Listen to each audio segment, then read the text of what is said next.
Video में एक question देखेंगे, ठीक है। मैं क्वेश्चन पढ़ के बता देता हूँ आपको। पहले देखो यहाँ पे लिख रखा है what is the average value of given wave form. इस वेव फॉर्म की अपन को एवरेज वैल्यू निकाल के दिखानी है, ठीक है। इस वेव फॉर्म की, जबकि अपन को मैक्सिमम वैल्यू दे रही है कितनी, वी एम, ठीक है। अब देखो ये कुछ ऑप्शन है, इनमें से करेक्ट ऑप्शन है। तो देखो मैं सबसे पहले आपको ये बता देता हूँ, average value of periodic wave form, मतलब पीरियोडिक वेव फॉर्म की एवरेज वैल्यू निकालने का जो फॉर्मूला होता है ना, वो सिंपल वाला तो ये होता है कि भाई एवरेज वैल्यू निकालनी ना तो एरिया निकाल लो फॉर 1/2 साइकिल, ठीक है ना। अगर सिमेट्रिक है तो एरिया निकाल लो अपॉन टाइम पीरियड कर दो, ठीक है ना।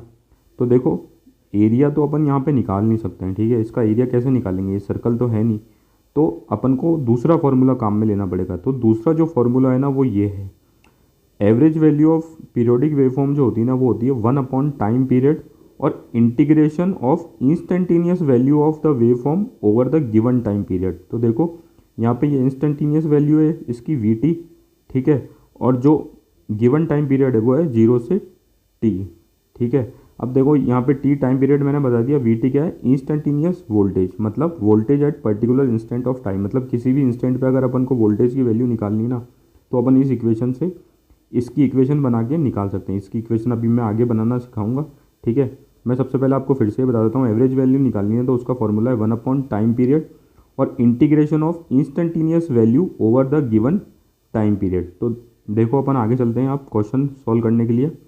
ये सबसे पहले तो देखो इस वेव फॉर्म का टाइम पीरियड क्या है, ये टाइम पीरियड है, ये वेव फॉर्म हर पाई के इंटरवल में अपन को अपने आप को रिपीट करती है। तो इसका जो टाइम पीरियड है वो है 0 से पाई का, ठीक है।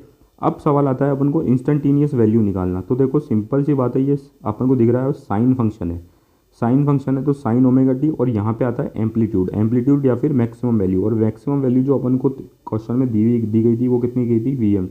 तो इंस्टेंटेनियस वैल्यू का जो इक्वेशन बनी, ठीक है, वो बनी V M sine omega T, क्योंकि ये साइन फंक्शन है, ठीक है।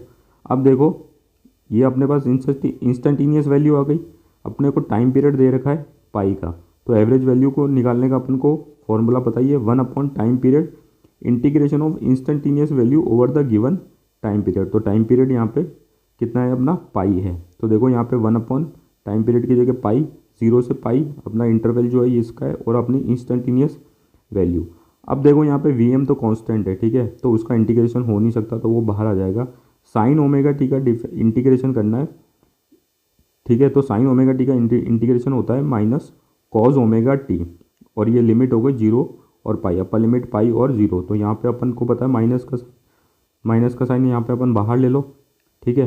तो अपर लिमिट डालो सबसे, ओमेगा टी की जगह upper limit cos pi minus cos 0, ये तो आपको पता ही होगा, upper limit minus lower limit होता है। और कॉस फाई का जो वैल्यू होती है वो होती है -1, और कॉस 0 की जो वैल्यू होती है 1। तो -1 -2, ये माइनस माइनस प्लस हो गए। तो अपना जो आंसर आया है वो एवरेज वैल्यू का क्या है, 2 मैक्सिमम वैल्यू या फिर वी एम अपॉन पाई। तो देखो ये भी अपने ऑप्शन में भी था, यहाँ पे आपको दिखा देता हूँ, ये रहा 2 V M upon pi. Thank you.